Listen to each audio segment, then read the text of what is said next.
ئێوە قوربانیانی شاڵاوی ئەنفالن بەڵێ شاڵای ئەنفالێکی ماکە کە ڕۆشتینە ئێران و گەڕینەوە بینە بە شاڵاوی ئەنفالی موچەتان هەیە ئێستا ناوەڵایچمان نیە هەتا ئەم دەقەیچمان بۆ نەکراوە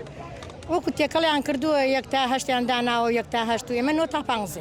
داوای مافی خۆمانەکەی هەویەی ئەوەشتان بۆ ئەوە یەکەم ئەرەوەڵا هەوێم بکراوە هەوێ موچەم یعنی ئەڵێن زۆر عجایبەکە هێوە بەعاشتان نی عنی ها ئەو هەویەکەی لەکێ هەیە پلاسیکێ وڵا دە 2016 بم کراوە 16 ساڵە بێت نازام چەند ساڵە بێ بۆ ئەوەیە کە ئێوە ئەمە هەوێ مەعاشە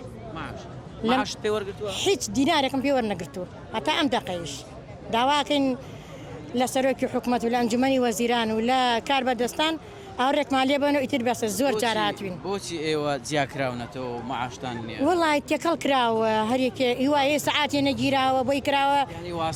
واستە کراوە ئێمەی واستێکمان بەسخوای گەورەیە و داواکارین شتێکمان بۆ بکەن و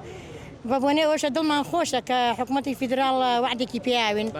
بەڵێ ئێوە قوربانیتان داوە پێشتر وایە ئەرەوەڵا قوربانیمان بەسەر و ماڵوە داو چۆن ئێوە مەسەلەن چیرۆکی جەنابەت چۆن بوو دەستگیر کراون وڵا چیرۆکی ئێمە چیرۆکی ئێمە کە کیمای لێیان و چاومان کوێر بوو ڕۆشتنە ئێران و پاشان لە قەندیل و هاتینە ڕانی و لە ڕانی گیراین هێنانی ئەمنە سوورەکەی سلێمانی دەڕۆژ لەوێ بووین دوایەوە پاسیان بۆ هێنان تیان هەڵبجەکان بەریانەدەن پاسی قەپاتیان بۆ هێنان بەرەو بەخا لە تۆبزاوای کەرکوب لایەندا تقریبا 2 مانگ و 15 شەو لەوێ بووین دوای ئەوە پاسیان بۆ هێنان 18 پاسیان هێنا بمانن بۆ نوگرە سەلمان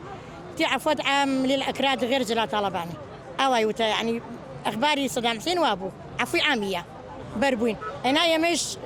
إسعوا شيء كي زندون أبو لشوي هاتون وتداوا كاريك هاتون لهلا جي شيء دواتوين هاتوين داوای ما في خۆمانە کەین 13 ساڵم هەویەوەمان بۆ کراوە هەتاوەکو ئێستا هیچ شتێک سوودمەند نەبووین هەر هەمان هەویەی ئێمەی هەیە منحەی وەرگرتووە معاشی هەیە زیندان عەرزەی وەرگرتووە يعني فرقي أوان وإيمة شي إيوا